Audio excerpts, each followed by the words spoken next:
the year 2020. And how's your August going so far? I hope it's going well. Well, as we creep into August, we're starting off this Tuesday night with an exceptional guest this evening. I was introduced to her via a coach friend of mine, Mila Z, and she said, "You got to talk to this lady, got to talk to this lady." So I said, okay, all right. Well, I did. And I thought, wow, we've got to get this lady on the show. This lady on the show to talk to you about her life, what she's doing, her approaches to life. And maybe some of you guys out there would actually think, actually, I need a bit of this chat. I need to hear things. And so during the show here, you've got all the opportunity, all the time to ask questions. And even though we're having a flow of conversation, you guys, if you'd like to write in and just tell us what's going on, then what's going on in your lives, you want to share your views, your ideas. This is what it's all about. Okay, right. Let's do a bit of intro and back to you guys soon.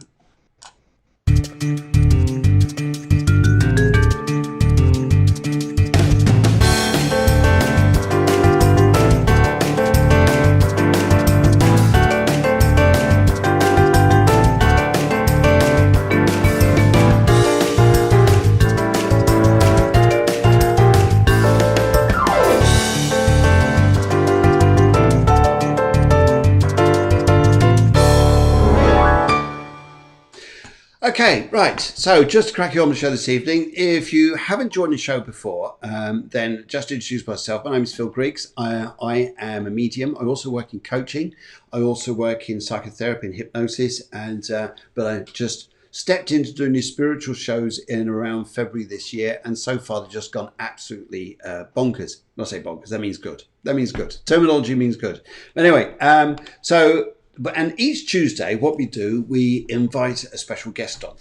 It's either a regular guest or a special guest. And we just like to invite these people on to share their life experience, share what's going on. And just say hello to you lovely people who are joining us already. We've got the producer saying hello. And we've also got Maria wants to come in and say hello, as does Helen up there in Ireland.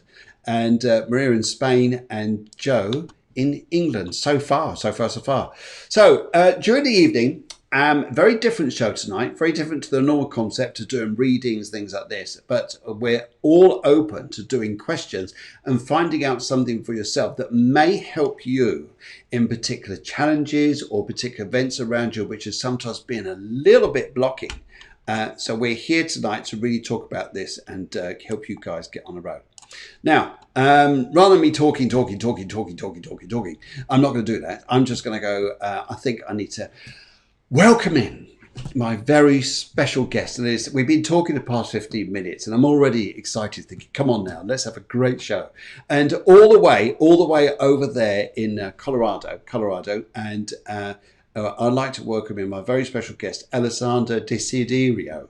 I'm sure I'm saying this right, but I'd just like to say a big round of applause and please welcome her onto the show. Just call her Ali. I think she's just quite happy being called Ali, but this is Ali. Hello and a very good evening to you. Hey, thanks so much for having me. Lovely to see you. So whereabouts are you located? If we just start off the show, just having a little chat here. Whereabouts are you? Yeah, so I'm outside of Denver in a suburb called Highlands Ranch. So Denver is in Colorado. Colorado's about in the middle of the country of the United States. Okay. So have you got all the mountains around you and all those beautiful areas? Yeah, it's really neat. If you like hiking, this is the thing. Yeah, fantastic. We love that. We've got loads of mountains in Spain, so I think there's a bit of competition going on between you guys and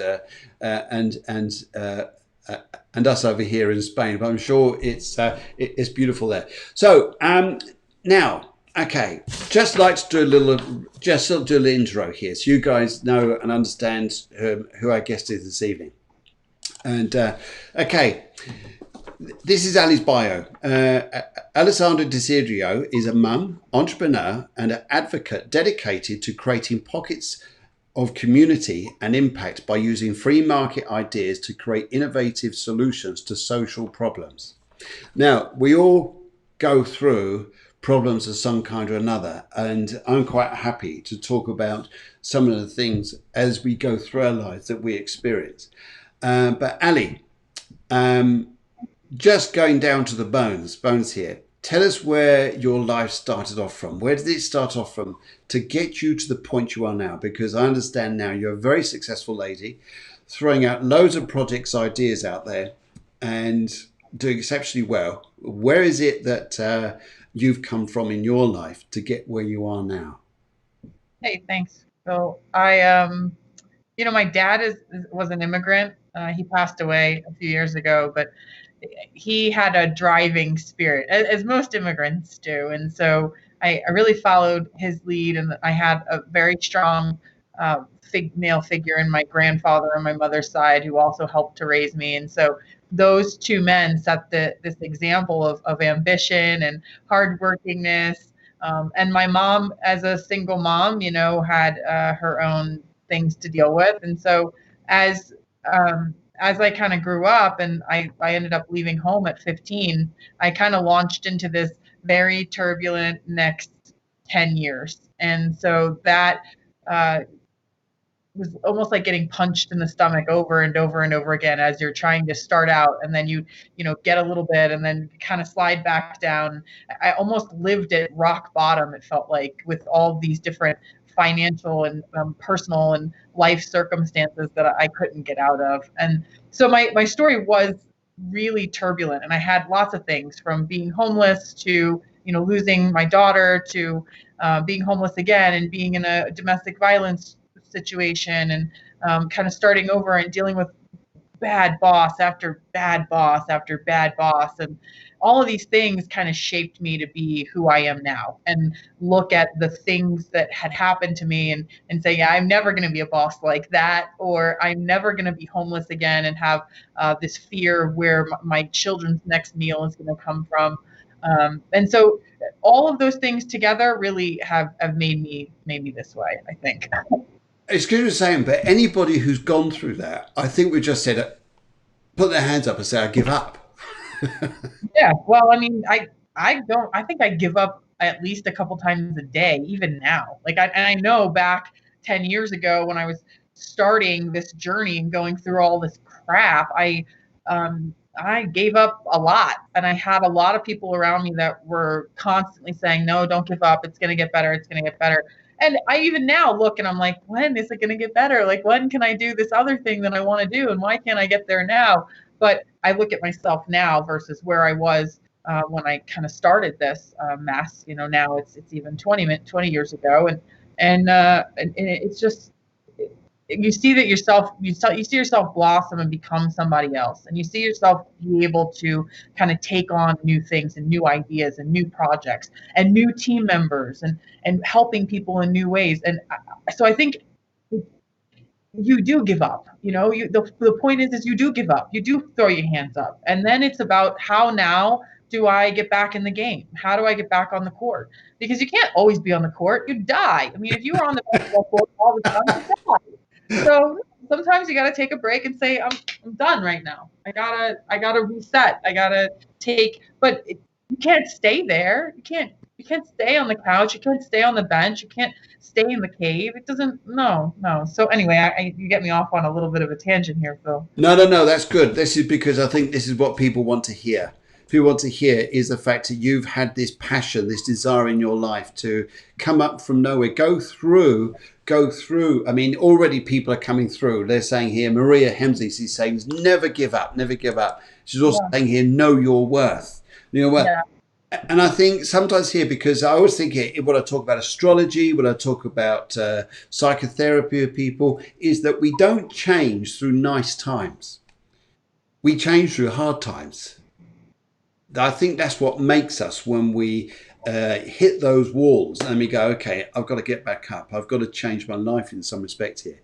And I think here that to go from where you are now, I mean, so telling us a little bit about what you're doing now in your life, just to show people what you're doing. So you come up for the point where you're practically homeless, or were homeless, to the point where you are now. And I believe now, as I'm saying here, your secretary wrote to me and she said to me, by the time this show is scheduled, it will be public, but Ali is named as a finalist for the most outstanding woman in business by the Denver Business Journal. I think that deserves more than applause. All around applause. Thank you very much. It was a big shock, and it was actually I'm on a couple of different teams, and I am a multi-passioned entrepreneur, I guess is the term that I'll use for that, which is another way of saying I'm an entrepreneur who can't make up her mind. But,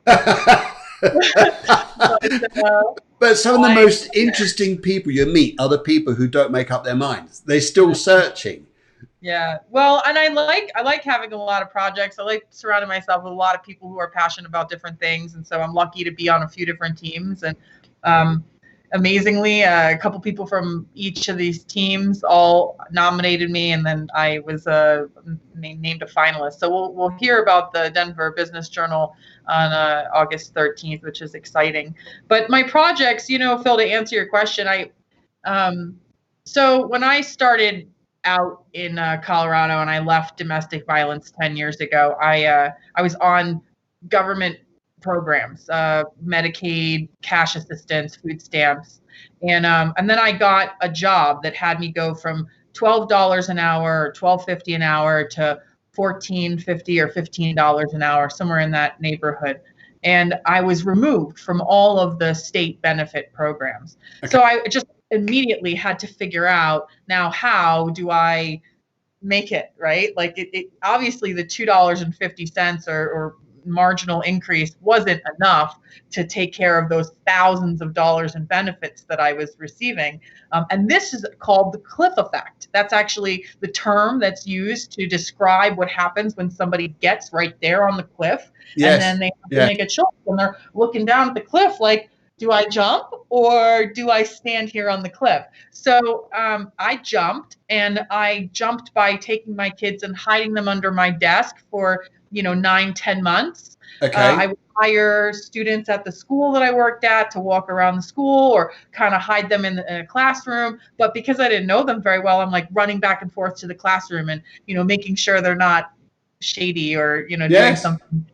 So that was really stressful. And so I'm doing that, trying to work, and, I'm constantly getting reprimanded. It's never good enough what I'm doing, but I'm performing at work. So I just had I hated myself. Like, I hated that I wasn't, a good enough mother, and I hated that I wasn't a good enough worker. And I just had a total breakdown. I mean, it was just total breakdown. So, that has driven me now in part to say that this structure, this systemic structure, really doesn't work, right? When somebody has to make that choice. Yeah. And so I've dedicated the last, 6-7 years working on childcare and working on making childcare affordable, especially for that population of people that are staring down at the cliff, saying, how now do I get out of this low-paying entry-level job and get into something better without losing the very thing that's keeping my footing? And so there's a lot I know there to unpack, but I want to kind of stop and say, like, that's one of my biggest projects, one of my biggest pumping blood projects is childcare affordability, and that's why. Yeah. That. I used to work many years ago in a place called Noah Enterprise in Luton. And it was a charity based for homeless people, whether they would come out of jail, whether they had a problem with a family and they lost their family, lost their homes. Interesting enough here, people got divorced. And as soon as they get divorced, they haven't got the money. Within 2 months, they're homeless, completely living on the streets. So I was working with these guys, working with these people here to try and get some passion. And I love the word you're saying here about passion and that feeling and that thing about hate. It's a big thing, isn't it? When you hate the life you're in, and you often think then that you hate yourself. Right. You can hate yourself. You can really feel it, thinking, I hate myself, what I'm in. But all that, though, is external, isn't it? That's just a life going on outside around you, but it's what you're doing inside you. So hate is an interesting thing, isn't it? Because it's also a driver. It's also a driver to think, I hate this, but you don't like it, so you're going to move it somewhere. You're going to do something with it. You're going to change. So I'm helping these people to find jobs. And that cliffhanger, that cliff, I think is an important bit, because these guys were on benefits, men, women, old, young, whatever they were. And they were on a bit where they had to get a job because the government was saying, we're only going to pay you for so much money. And then after that, it stops. And then what happens is that you're then at that cliffhanger saying, okay, where do I go now? Where do I go in my life now? Do I go and do a job? But the only thing is, your benefits have been taking care of your medical. They've been taking care of housing benefits. They've been taking care of payments for numerous different things. And then you go into a job which almost pound for pound equals out the benefits for what it was supporting you for. But the thing is, you're having to pay for it yourself. And it's interesting watching people go through that change. And the people who want to just clam up and in fear and just say, I'm going nowhere. And those who say, no, I'm going to do it because from that, I am going to make a better life. Right. And Right. It is a choice. yeah. It is. It's definitely a choice you have to make. Yes. So, Yes. yeah. I think so too. And I think talking about that side about passion there to get to where you're going to. I mean, when you think about that hate and you think about those feelings you were going through at that time, what turned it to go from hate to something else? What happened there? Yeah. I mean, I didn't stop hating the job. Okay. So I want to be very clear that I had to create something new in my life and move on. And that took me getting complete what was this job and leaving it. And that completion looked like me leaving it. So my completion looked like me leaving because it was a toxic environment in my view and I wanted to not be there anymore.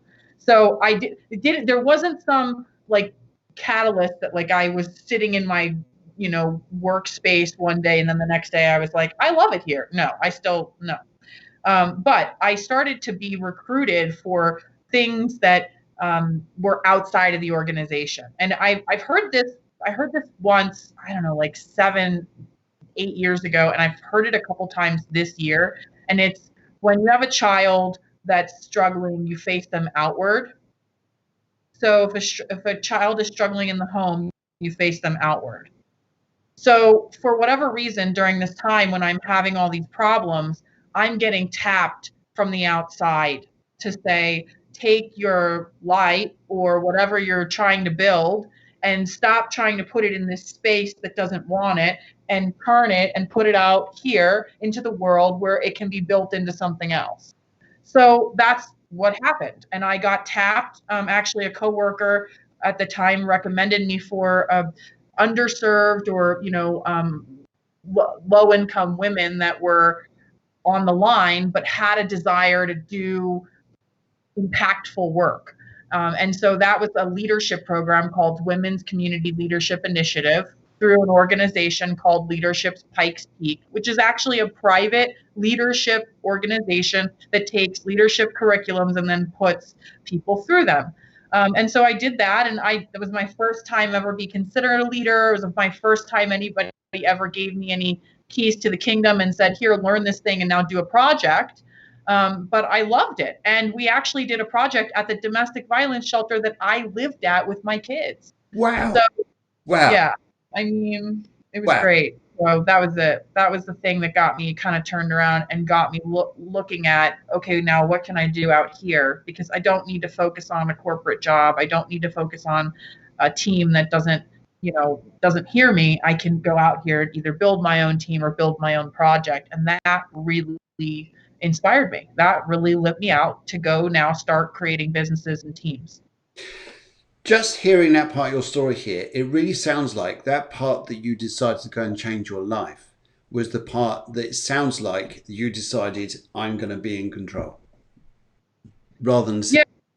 Well, I mean, I think that the time that I decided that I was going to be in control was when I left the domestic violence. Like when I left to come to Colorado, it was then that I was like, okay, there's no going back. I mean, and I can actually remember, so from North Carolina, where I was in a relationship, a very violent relationship, to Denver is about 19 hours or so driving. And so there were so many times, and I drove it straight through by myself. So by the time I got to Colorado, you talk about bonkers, that's what I was. I was bonkers.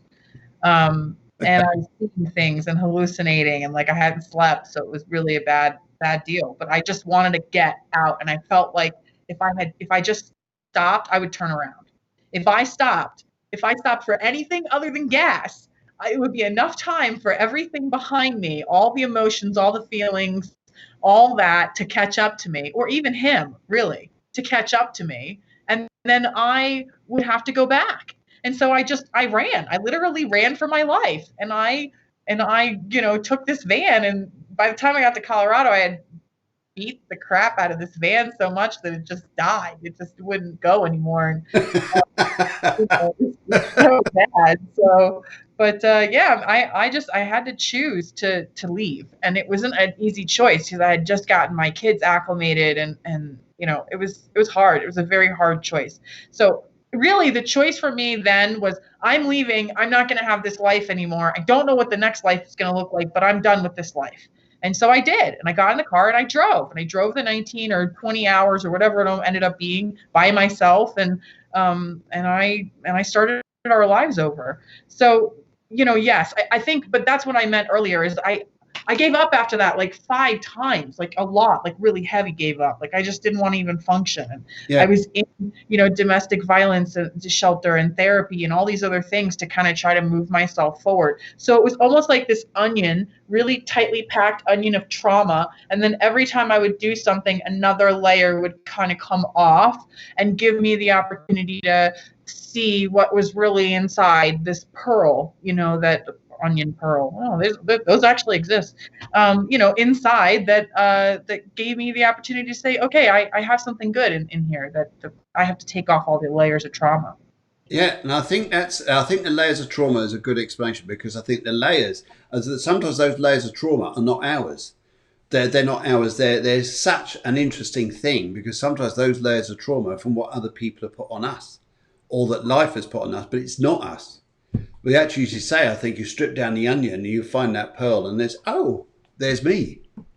It's the view. I went through another ontological course at a different time, and they use glasses, and so they say, when something happens to you, you put the glasses on, and now you see the world this way.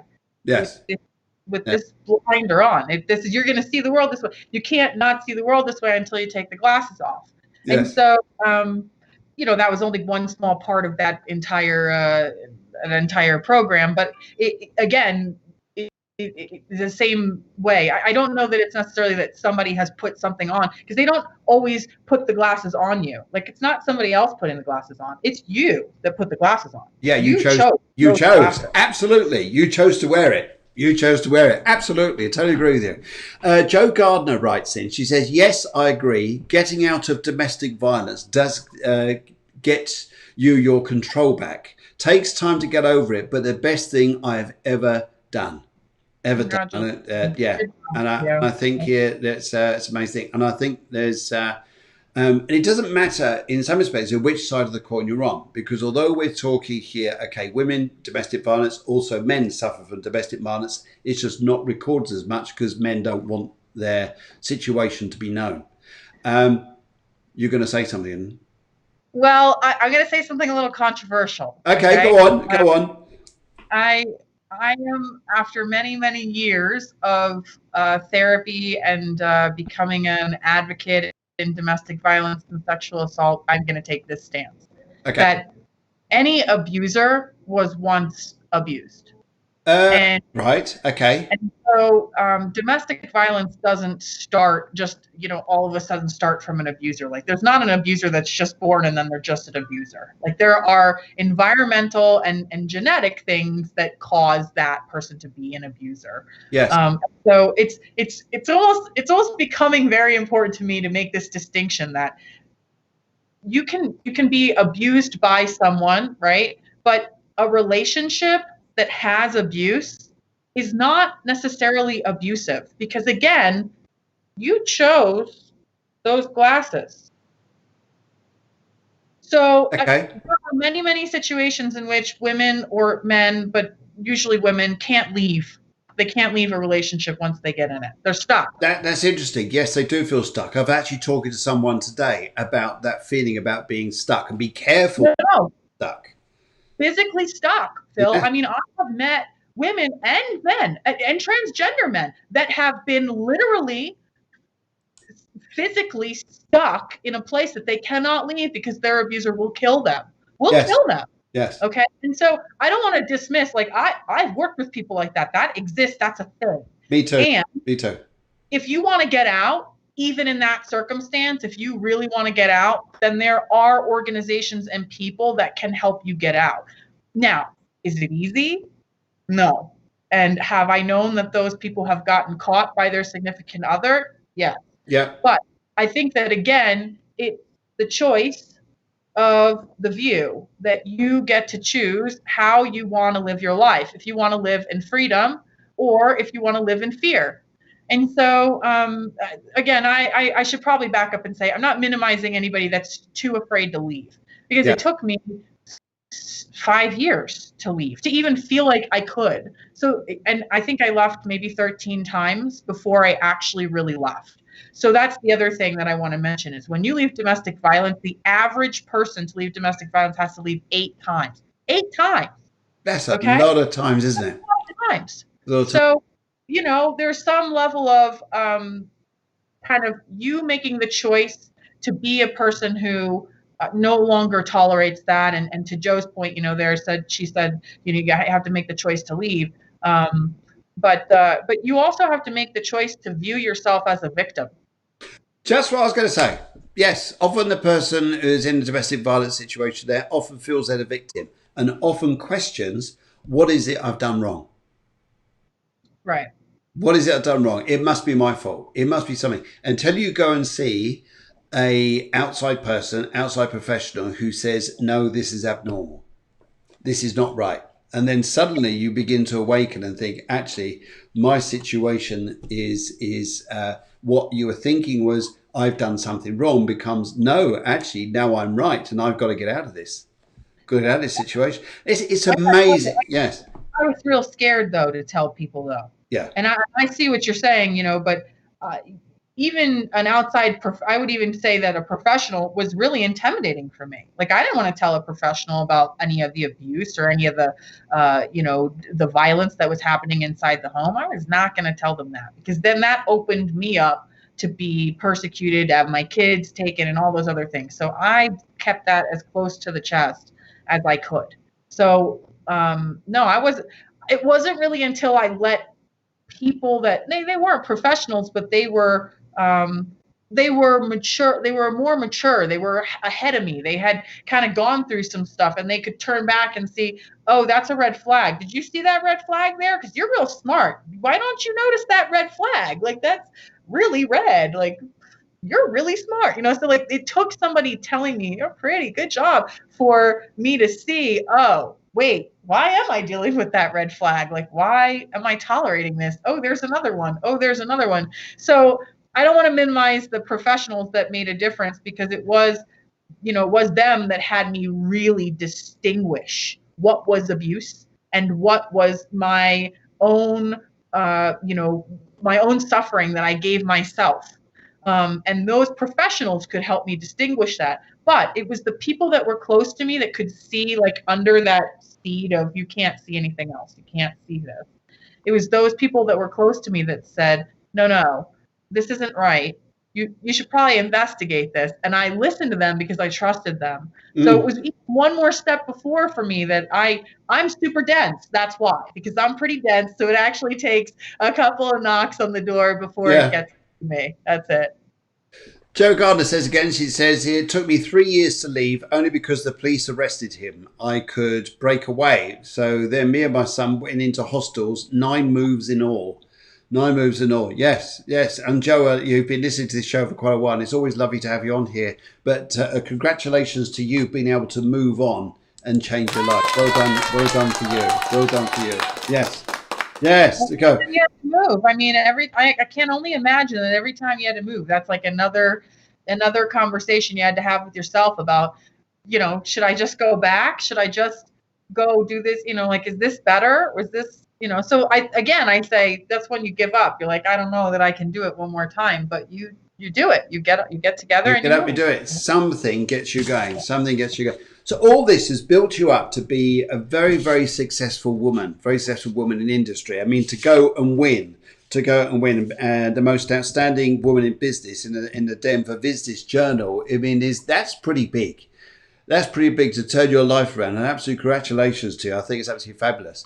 Thanks. In I fact, didn't win yet. I didn't win yet. I'll find out okay. soon. Oh, right. Okay. But Okay. Just the way they're so, you saying. know, I still won. I still won. But We're uh, praying. We're definitely praying. Definitely praying.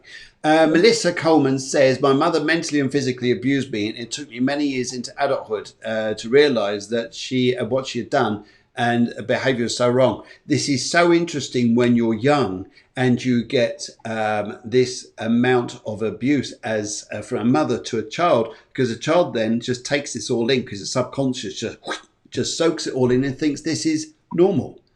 Normal. right, It's normal to right. be like this. But later, so Melissa, congratulations to you to actually realize that you can actually move on for this particular time in your life and actually see yourself growing into a better person that you obviously are today. And your little thumbnail there looks absolutely wonderful. You look lovely, lady. So it's lovely to see you on the show. And Pretty Joe, much. who was just on, says, thanks so much. Yes, there we go. Good. And Eleni is sending hugs to everybody. That's beautiful. Okay, so Yeah. you So, I mean, as far as the business goes, the thing that I guess I want to leave with is that I didn't have some great business idea. I didn't have a bunch of money. I didn't have a, family foundation. I didn't have a cushy corporate C-suite job that I was leaving to go start a business from. I was broken. I was desperate. I was looking for some way to, prove my worth, to get out of corporate, to not have to be, under the man. And I was really, young in my mind there, and young, period. And I okay? went through a lot of these circumstances at the same time that I was trying to build businesses.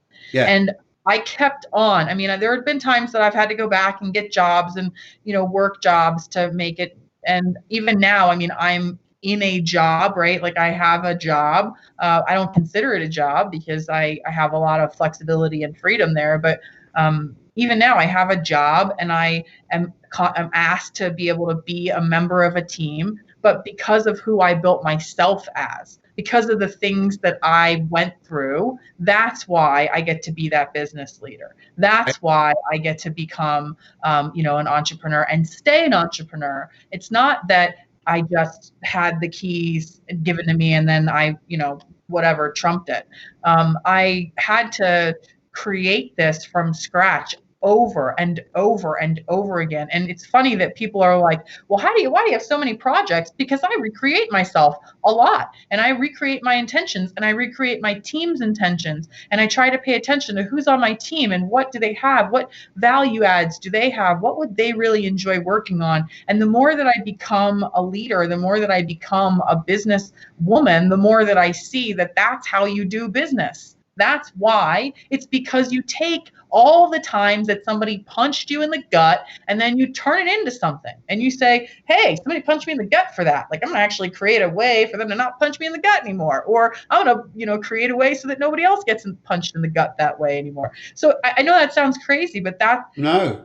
I'm very of the opinion that if we, as victims, started to transform our victim mentalities into a creation mentality, where we're taking from these terrible circumstances and then growing something from that. The blood in the soil, right, grows the best roses. Like, that is the way that if we started to transition our thought process, I think that we'd be making a big difference in development finance, in physical community development, in nonprofits, in business world. I mean, all those places would be affected. I think here that what I absolutely loved and took a lot from that, especially very early along in that little spiel there, which was magic, absolute magic. I love the words that you spoke then, and I think one of the bits there you said here is how you look to recreate yourself, and that's why you do so many different projects and what you can do. And I think here this is where sometimes we get a bit lost because we look to go and do something, but we don't do it, or we stay on the same old, same old, same old, same old, and we're not reinventing ourselves, especially in times now with COVID. We got to reinvent ourselves or do something that reinvents ourselves to be able to modernize with 2020, because it always was going to be, whether you look at this spiritually, astrologically, or whatever mentality we had, we all knew 2020 was going to be a a very different year, and it definitely has turned out to be like that. And I think that's amazing there. So just as that spill there, how you reinvent yourself and how you go out there and think every time someone kicks you in the gut, every time someone punches you, how you can transform that energy into doing something, whether you don't do it again or you rise higher from it rather than going down. I'm going to tell you 3 things that I do to do that I learned. And I learned them kind of the hard way. I've got my pen ready because I'm going to write these down. Okay, here are my 3 things. The first thing is record everything. Record everything. Record your life. And I mean that to some people that means like write a book, and to some people that means write a blog, and to some people that means write an article. And in your case, Phil, I mean, you express yourself and tell your story by interviewing other people. I love that, by the way. That's my favorite kind of way to tune in and learn about people and learn about things to do, because I get a lot personally out of that community type of. But some people, are more internal, and they tend to be more introspective. But I'd say definitely you need to record what's going on, when it happened. And as simple as we as victims of violence, or as people who have been involved in court cases, I'm sure that anybody that has been abused can attest that the cops say, well, did you have a record of that? Did you write that down? When did it happen? When did that call happen? When did they text you? Yeah. And so, as basic as it is, we are always asked for this information about, well, when did this happen? And so you creating a library, so to speak, of the circumstances and the tidbits in your life to take away is really impactful. So I think create a library or create a journal. I personally love the Passion Planner. I have like 6 years of Passion Planners in my closet. I love them. I think they're great. I love the words. The words are great. Passion Planners. Fantastic. Yeah. I'll go on a little detour and tell you that the Passion Planners founder was a college student who was just deeply depressed, and she couldn't lift herself out of the depression. So she designed the Passion Planner to try to help herself lift out of depression. And then she kind of gave it to a few friends, and they were like, you should sell this. And so she started selling it, and now it's I want to say $15 million business. So that she was a college student. She's actually the youngest Californian millionaire to millionaire in business there in her city. I mean, it was crazy. So just one little idea, one little thing. I think you're spinning off ideas all over the place now. I love the idea to record things, and that's because sometimes we push them under the carpet and say, oh, well, never mind, it will just go, it will just disappear. And it doesn't.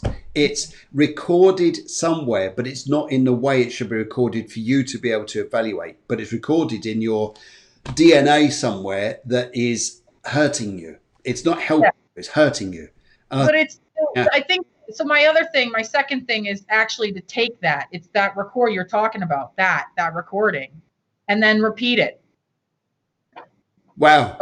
And over and over and over, and like actually say it to yourself, say it out loud, find somebody that you trust, preferably a therapist or a really close friend, and you repeat that story until it no longer has any control over you. Okay. Yes. Now that's amazing, because as soon as you mentioned about people having control over you, people often have this huge fear thing. How do I break this? How do I break the fear? Whether or not the person's still in your life or not, whether or not it's the emotion, it's the phobia, it's the fear, it's that challenge of how to break through that phobia of releasing that person, that situation. I think record it, take it, repeat it. I think these 2 steps so far, I think, are amazing. Yeah. Well, I mean, and again, just to circle back on the repeat it, I say that it's really important that it's not repeated here, just here. It really has to be repeated here. Yes. And it's very important that, if that looks like you writing instead of speaking, okay. But you repeating it up here doesn't solve it, because it's still living in the same place. Yep. It's got to get out, the same face outward. It's got to get out, got to get it out. And so then when you can engage with somebody else, now here's step 3. Now you can create from that. Because the minute that you put out there and you say to other people, hey, this thing has had a hold of me for so long, And then, you're somebody else is like, oh, Yeah. that I know that thing. That thing sucks. We should do this thing to fix it. Yes. No, We that's should build this thing to fix it. Right. And it was all because you opened your mouth and said, I hate this thing. It's killing me. It's been killing me. This is my story about it. This is the story that's killing me. I need your help. And somebody else saying, I know that story. That story sucks. This is what we can do together to get out of it. And now all of a sudden you have a blueprint that you can give to other people.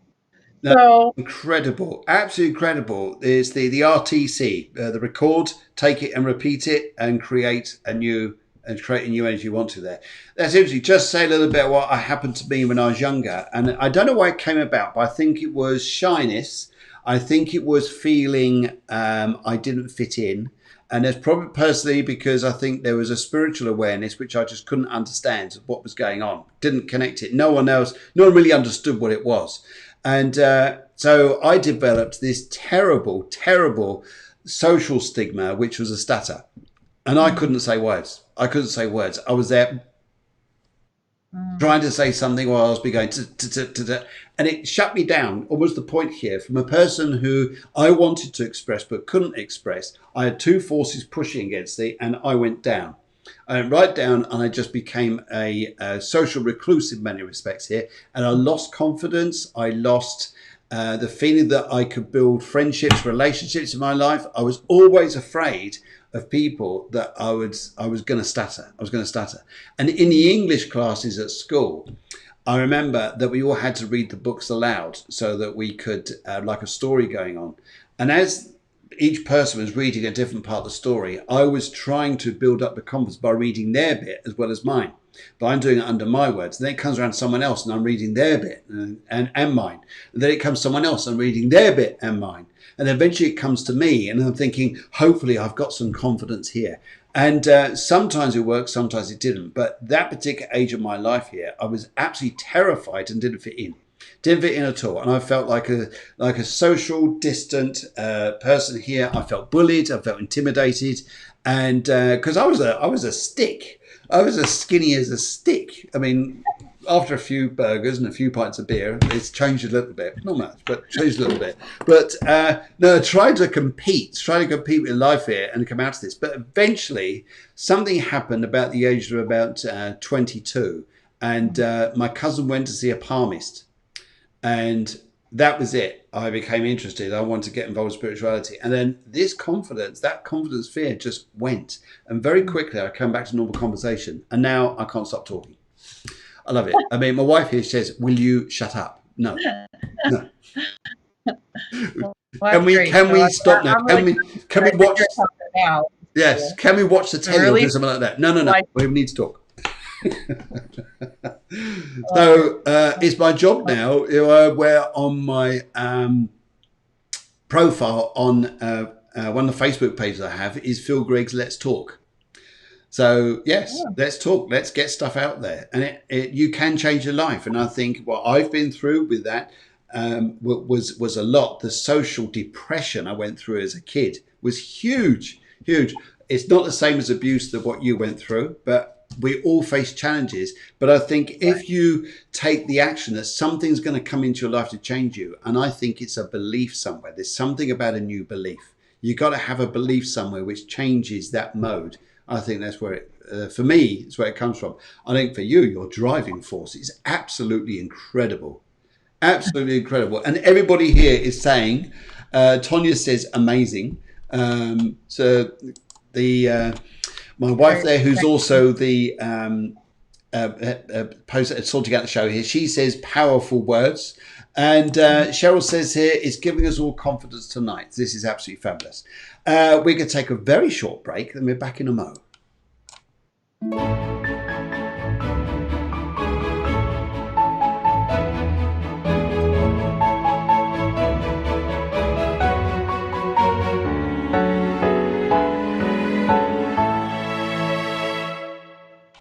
Okay, right, guys out there, we've done a lot of talking and we've done a lot of soul searching here. We've, in a sense here, given you a lot of inspiration because you guys are coming back there. Have you guys got any questions? Anything you'd like to say? Hey, I'm going through this particular thing in my life here. Don't put all graphic details down, but enough for us to work on, say, or especially here for my great guest Alessandra to work on, to be able to turn around and say, hey, you got to look at it like this, this, and this, or approach things differently.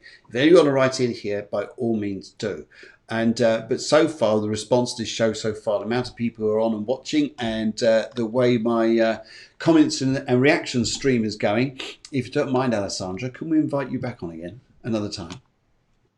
Yeah, absolutely. I'd love to come back. Thank you This so is much. so this is so much fun, so interesting. I never, to tell you the truth here, I never had any idea how this show was going to go until we came on here, and people say, "Oh, what's it going to be like?"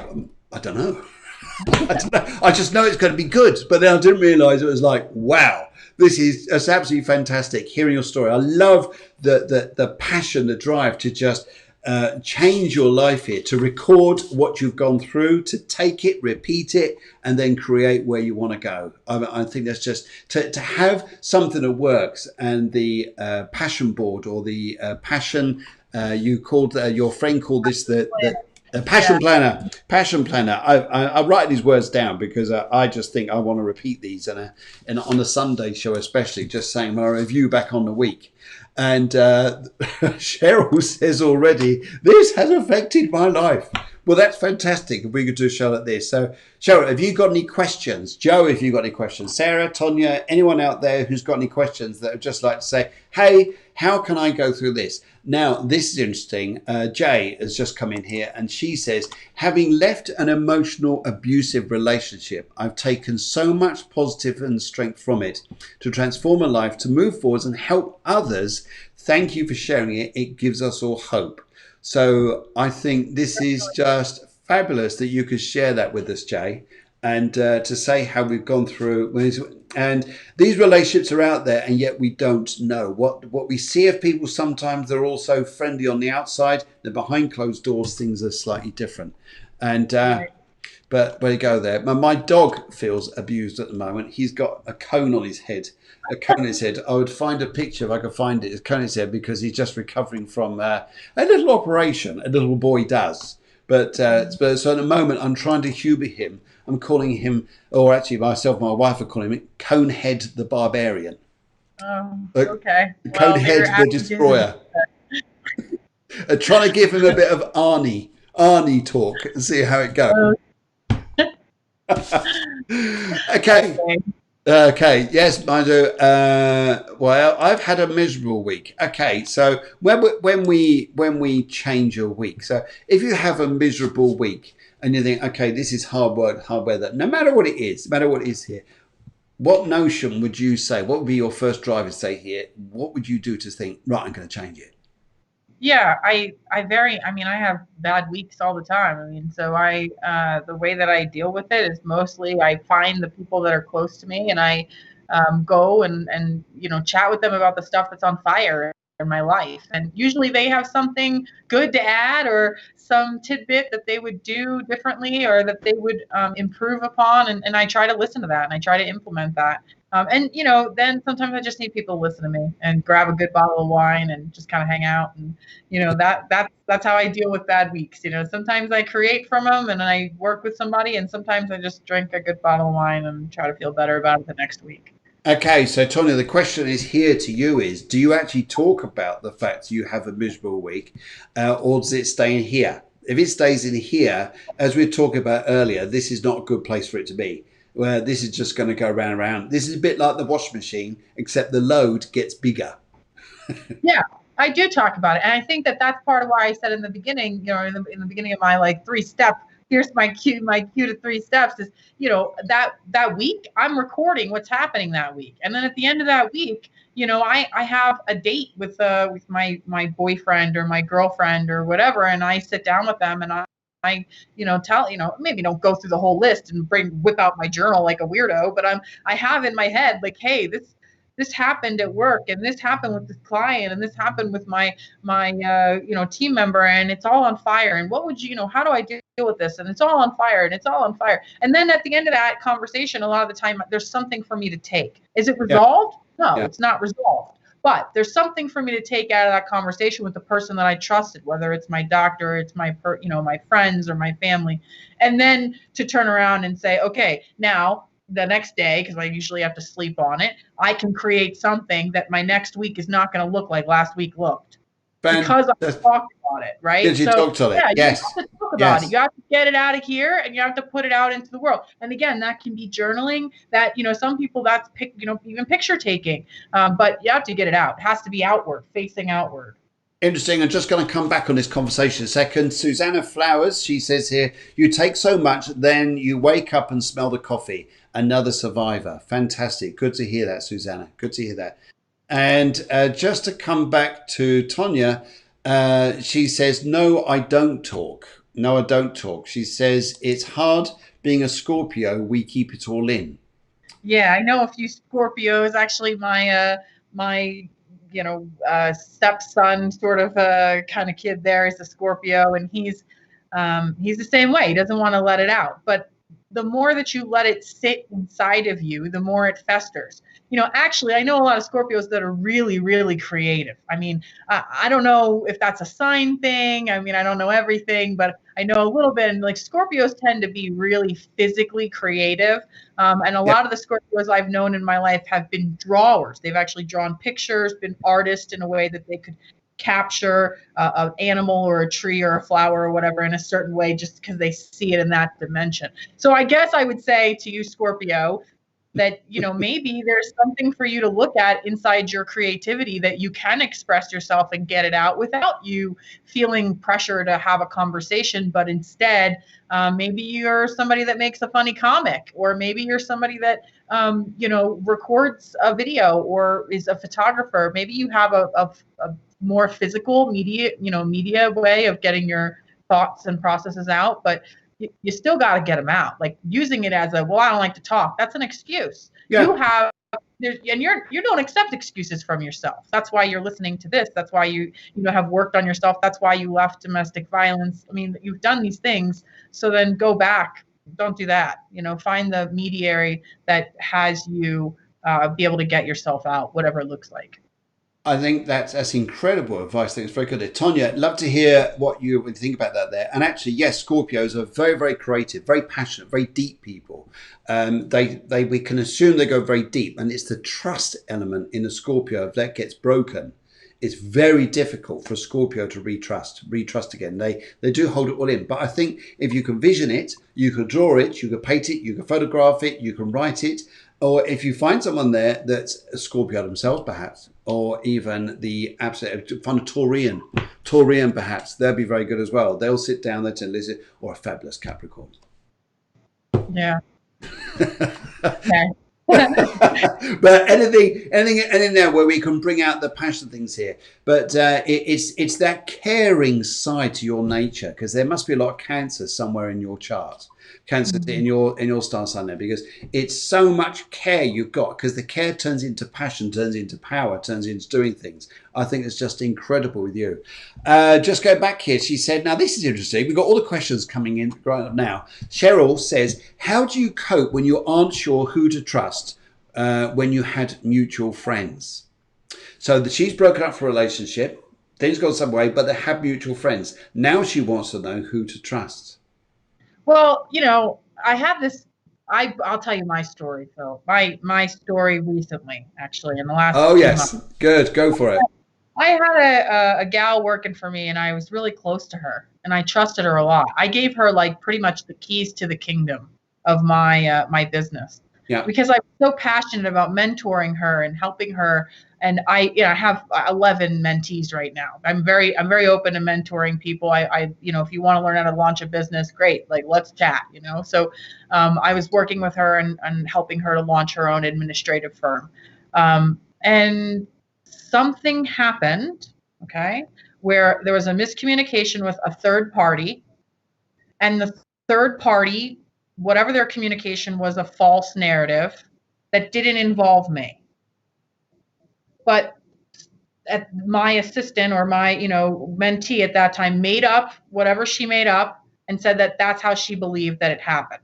So I had to then deal with what had happened over here, even though I wasn't involved in that conversation.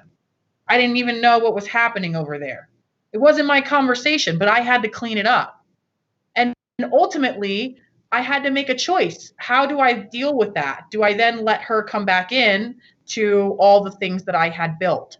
And in that relationship, I tried. I said, okay, I'm going to try this. I'm going to try this. I'm going to try this. I'm kind of a rule of threes. I don't know if you got that yet, but I like doing things in threes. I feel like that's a good checks and balances way of doing things. So the way that I tried to, work it out with her was I said, I don't want to have this conversation when we're both really volatile. Yeah. And that conversation stopper didn't work. Okay. But I tried.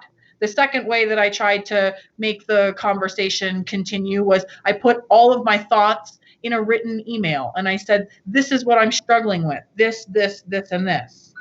So I was really specific about what I was dealing with over here. I think that's a big thing for Cheryl to hear. She's got to be really specific about whether that is a mutual friend or a true friend, and how that mutual friend, if they're trustworthy or if they're just going to relay all that information back to their ex. And it's that mutual friend you go and build the trust with. And often, as you may say, Alessandra, is that body language will tell you straight away if they're going to be trusting or not.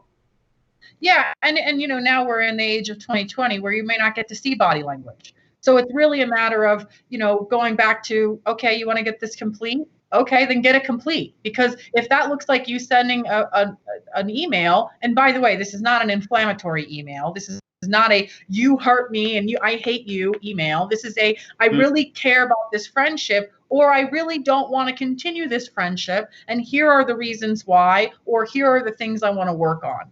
And so I think it's also that. But then, the thing is you really got to listen to the response. Absolutely. It's the response you get from the mutual friends is going to tell you whether they're on your case or not. Absolutely. Right. So hopefully, show that sorts you out there. Now, here comes a mutual friend, by the sounds of it, to you, Ali. Elizabeth Payne. I met Ali during her days at WCLI. She's always been a strong leader. It's great to see this transformation and sense of direction. My question is, I'm 42. I don't know what my passion is. How do I figure it out? Yeah, I met Liz in WCLI, and she's got this great humor. She's just somebody that has a almost like a dry sense of humor that fits anywhere. Yeah. So she has a way of connecting with her audience in any audience that is, just by being able to kind of squeeze in some humor there. It's something I believe. I tell you what, if there's humor there, I think I get on with Elizabeth just fine. I'm absolutely sure that you would. Actually, I get it. I've gotten this question like a few times in the last 6 months from some of the gals that I've been working with in Fiore, and they kind of come into Fiore and they're like, well, I don't really know what I want to do. Like, I don't know. I don't know if I want to do marketing or if I want to do human resources. Like, I don't know. I don't know what I want to be when I grow up. And I always give them a lot of things to try out. I always give them a lot of projects, a lot of trial tasks. And sometimes, in the beginning, I gave them way too much too early. Yeah. I had to learn to scale that back. But I kind of started to create this process where I would do this personality test with them, just so that they could see what it is that they were strong at, what it is that they were drawn to naturally. Because sometimes people don't always know that. And I'm not talking about a Disney princess personality test. I'm talking about a real, no crap, personality test, like either the Myers-Briggs or the Strength Finders, something that you have to spend $20 on. I know $20 is a lot sometimes, but doing that so that you can get to the point where you really are looking at what is really important to you right now. And to Liz, I actually know you, Liz, so I'm going to call you out a little bit. I know you're personally going through a pretty significant life circumstance where you've had somebody close to you in your family die. And so I don't know about you, but when my father died, my priorities went like this. They went completely into a sunset and sunrise, cycle. And whether or not we had a great relationship, a lot of the things that I felt about myself and about the world started to shift. So the things that were once important to me weren't anymore, and new things became important to me. So I really do think that getting a feel for what is going on in your personality and what you're drawn to is a really good way for you to get started. And okay, well, I'm drawn to being creative, or I'm drawn to communicating with people flatly, or I'm drawn to, finding new projects, or whatever it is that you're drawn to. I think that that's the step that really has made an impact in the team. And then being able to go and try some things out, like finding people that you trust that want you to help them in those areas, and say, oh, I thought I was going to do marketing, but I actually hate it. It's terrible. Like, I don't want to do it anymore. And you being able to be really fluid. So find a mentor. Like, I'm a pretty big person into, it doesn't have to, whoever that mentor is, it doesn't matter how old you are, by the way. You can find a mentor that's younger than you, that's older than you, that's the same age, because people that have gone through different circumstances have something to give. They have keys to give you so that you can build your own keys to the kingdom. So the two things for you, Liz, because I love you and I think it's a good question, is, do an introspective test, whether it's formalized or not, but really do a categorizing list of what do you want to accomplish in your life, what's important to you. I think personality tests do that for you, so I would suggest that. And then I would also say, really start to look at who can you take on as a mentor, a real mentor, not a pretend mentor, not somebody that spends 5 minutes a week with you, somebody that's willing to give you an hour a week, 2 hours a week, and really go through your goals with you and help you to find projects and jobs and people that want you to grow. That's really the focus. Wow. I'll tell you what, this is one of the very few shows that I haven't had to say much. Sorry about that, Phil. No, it's absolutely fantastic. It's been absolutely fabulous. Elizabeth, just to help you out here, because the time zone, I imagine you are over there in Colorado area. Is that right? That sort of way? That sort of direction? Yeah, I think Liz is still in Colorado. She's okay. She's a nomad. She travels all over the state and contributes to all kinds of people. I think I've seen her go out of state too, but I'm pretty sure she's in Colorado. Okay, there's a very caring side to Elizabeth, which I would say here to do with her personality. And the other thing I'd say around her as well here is not be afraid to stand up. Afraid to stand up there, to be yourself. You don't need to follow anybody else. You need to have your own power. However, on Sunday coming up is the show again, which is the spiritual astrology show. So if you would like to write in with your date of birth and your details there, date of birth, favorite color, and this question here, I don't know what my passion is, where I'm supposed to be going, will help you out. Definitely with astrology and things like that. I'm definitely not trying to steal one of your friends, by the way. Oh, I love it. Do it. Yes. Also, Liz, my third thing is listen to Phil's show more often because he's great. And thank you very much. Really interesting people that come on. So I'm lucky that you chose me today. Thank you so much for your time. Oh, it's been absolutely fantastic. Absolutely fantastic. Thoroughly enjoyed it. Just got to do another quick video clip for tomorrow morning and just drop this in.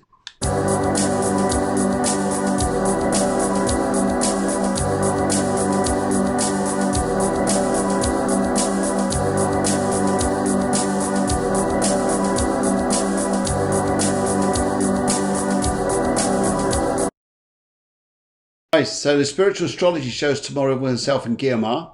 In the meantime, though, Alessandra, I just want to say a huge thank you to you. This has been an amazing show. Just joining with you tonight has been such an inspiration, such a beautiful experience for me. And I think everybody's comments here, I think they're going to go back, watch the show again, read everybody else's comments through the feed, because I think they're all writing to each other, all geeing each other up. It's hilarious, but it's fantastic. Brilliant too. But we'll talk soon, talk very, very soon. And we're going to have to, I think if it's okay with you, get you back in for another show and just talk about everything. Because when people suddenly realise that, they can share their stories and we're going to chat about it, I think everybody absolutely loved it. So, no, Alessandra, what can I say? Big heart. I loved it. Thank you for having me. Thank you. That's the truth. It's a big heart and a burger. Heart burger. It's all a small burger. It's all the same. It's all the same. But guys, thank you so much. Alessandra, just stay on the line there. I'll come back to you in a minute. Okay.